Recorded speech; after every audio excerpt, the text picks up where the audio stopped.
اور اللہ رب العزت اس سے آگے فرماتا ہے، فرمایا فَلَقْتَحْمَ الْعَقَبَةَ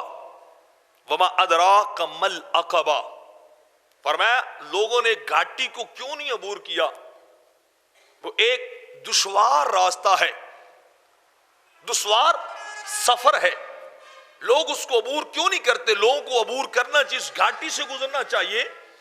جس گھاٹی میں داخل ہوتے ہوئے انسان کا نفس بڑی تنگی محسوس کرتا ہے، انسان کا نفس بڑی اکتاہٹ اور گھبراہٹ محسوس کرتا ہے، پسند نہیں کرتا۔ وما ادراک ما العقبہ، لیکن اے بندے تو نہیں جانتا کہ وہ گھاٹی کیا ہے، وہ سفر، وہ منزل، وہ راستہ کون سا ہے؟ تو رب کائنات خالق ذوالجلال خود فرماتا ہے فک رقبہ، گردنوں کو آزاد کروانا ہے، غلاموں کو آزاد کروایا جائے، او اطعام فی یوم ذی مسغبہ، بھوک والے دن بھوکوں کو کھانا کھلایا جائے، جب فقیروں کے پیٹ خالی ہوں،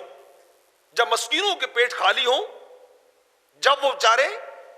قوت لا یموت کو ترس رہے ہوں کہ ہمارے پاس تو کھانے کے لیے کچھ نہیں ہے،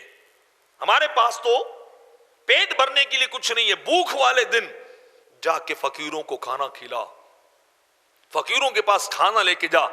یتیمن ذا مقربہ، اپنے یتیم رشتہ داروں پہ مال کو خرچ کرو، انہیں کھانا کھلاؤ،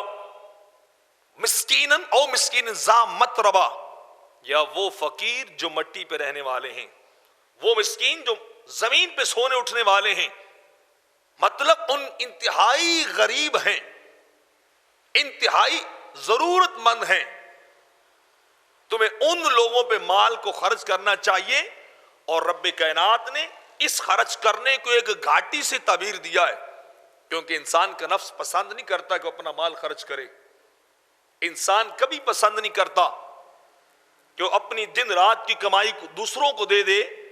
یقیناً انسان کے نفس کے اندر جو ہے وہ کنجوسی اور بخل کو رکھا گیا ہے، تو کنجوسی اور بخل انسان کو اس بات پہ انکرج کرتا ہے، ابھارتا ہے کہ مال کو خرچ نہ کر،